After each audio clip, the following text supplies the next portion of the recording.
Hello and welcome back to Generation Red, where our goal is to make fun of woke culture and stupid people to the best of our ability.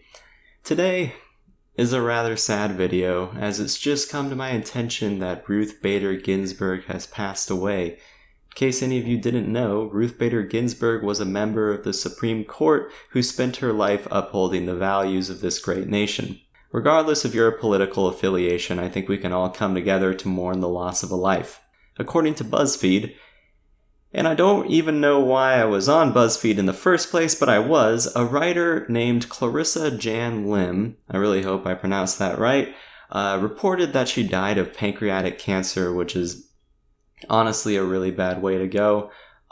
She said, and I quote, "Supreme Court Justice Ruth Bader Ginsburg's death from pancreatic cancer on Friday sent a jolt of shock and grief through the country, particularly among those who admired the 87-year-old for her extensive contribution to equal rights."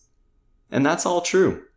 I think it was shocking for a lot of people. I mean, by no means was she in perfect health, but the fact that she was dying was kept a little secret from the public eye. People knew that she was going in to get help, at the hospital frequently, but they didn't know the severity of the situation.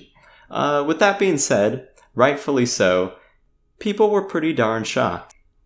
Now, here's the thing that I don't understand.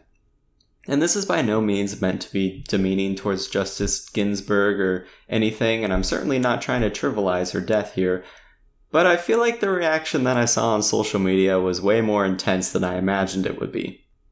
Look, I'm gonna be perfectly honest. I knew who she was, but if you ask me what she personally did in the Supreme Court for gender equality or feminism or whatever, I probably wouldn't be able to give you an answer. I knew who she was, but I was by no means an expert on her.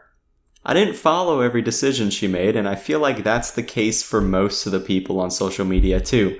I mean, after RBG's death, Twitter, Instagram, and Facebook all blew up with posts about how great of a woman she was and how she had such an impact on people's lives, and yet I've never seen any of these people post or even talk about her before. The only thing I can confidently tell you about Ruth Bader Ginsburg is that Kate McKinnon played her on an SNL sketch. That's literally the only thing I can tell you about her with 100% confidence. I'm also pretty sure that she said something about pornography once. Like, I know it when I see it or something. I believe that was her, but that also could have been another Supreme Court justice, or I could have just been watching porn. I'm not really sure. But that's it. I know she did a lot for this country, but I'm not going to pretend like I was her biggest fan.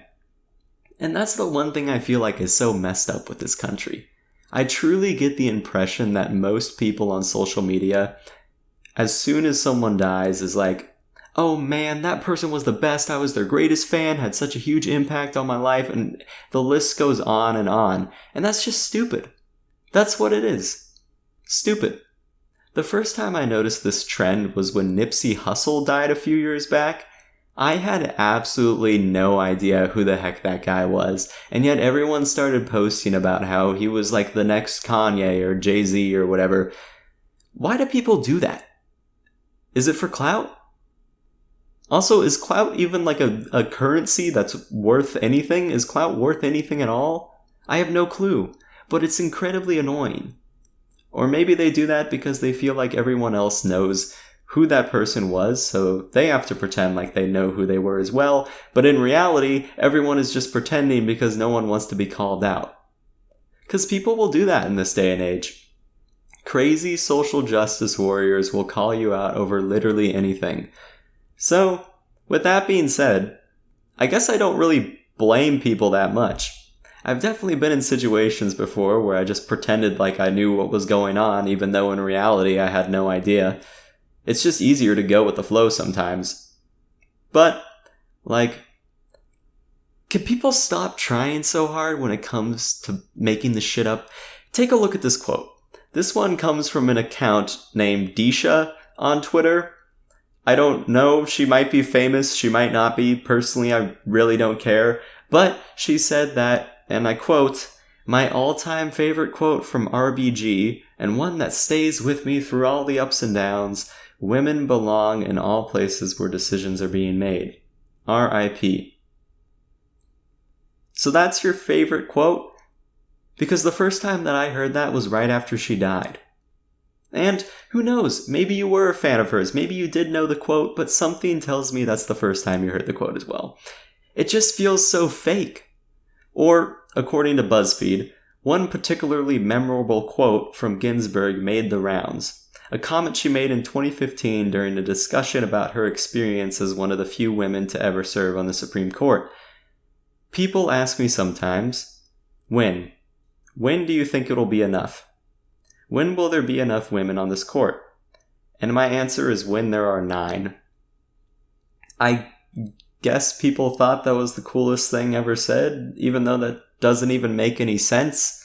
How does an all-female Supreme Court spell equality? Just asking.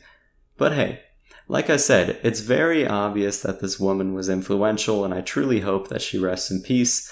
Once again, thank you for watching Generation Red. Remember to like and subscribe for more weekly content. Alright, I'll see you next time.